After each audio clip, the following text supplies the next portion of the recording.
So I'm putting my health in your hands. This is Micah Van from Intone Fitness, who's going to help me for the next 4 weeks and just see how fit I can get. So where do we get started? Okay, we get started by taking your weight first. Okay. April, if you would, please step up on the scale.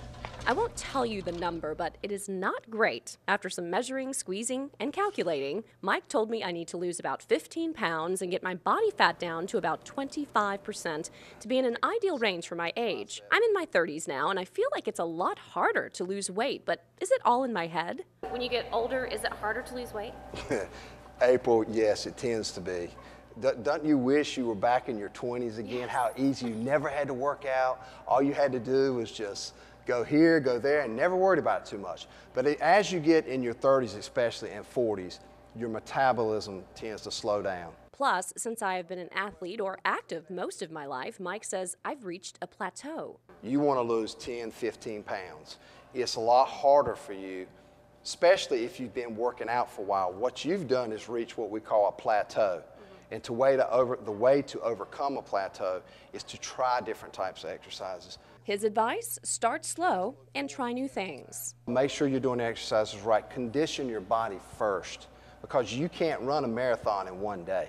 So you have to condition, give it several weeks. Then once your body gets used to the exercises, then you can start kicking it up a level. So it was time to get started with my first workout in a while. I squatted, swung, hung, kicked, and tortured myself for about 45 minutes with lots of new exercises I've never tried. I like this part. Oh yeah! Then we finished up with cardio, making sure I was at my optimal heart rate. I asked Mike why Biggest Loser contestants lost so much weight so quick, and he said they have more weight percentage-wise to lose. ACSM, which is American College of Sports Medicine, is what all personal trainers go by, recommend that you only lose 1 to 2 pounds per week. So realistically, losing 10 pounds in a week, that's not realistic. People on The Biggest Loser have trainers and nutritionists too, and don't have the stress of everyday life, leaving their families and jobs for the show.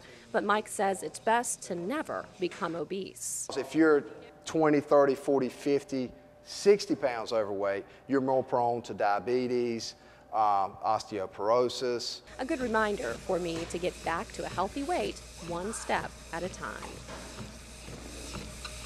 The average American diet is not healthy. As a nation, health experts say we eat too much fast food, fat, salt, and sugar. Some people say they eat fast food because it's cheaper, but registered dietitian Christy Nicholson of Greenville says you can eat for cheaper at the grocery store. We go to McDonald's and eat 4 Happy Meals. You're looking at $16 to $20.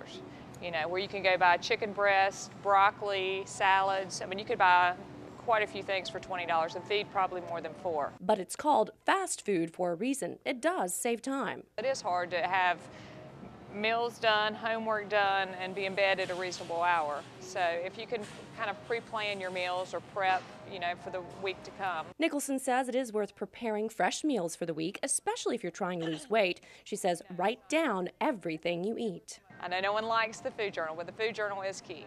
I know I've been working with people, and it even comes down into how much gum you're chewing and the little bitty candies that are sitting on your desk. And that's not crucial in the beginning, but when you're coming down to the last 10 pounds, when you're got bonbons sitting on your desk, that kind of makes a difference. The USDA recommends men have 2,000 to 2,500 calories a day, and women eat 1,800 to 2,300 calories a day. I'm eating about 1,500 a day to lose weight.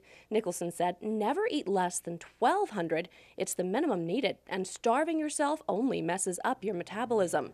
Once you know how many calories you need, the big no-nos are fat, cholesterol, and sodium.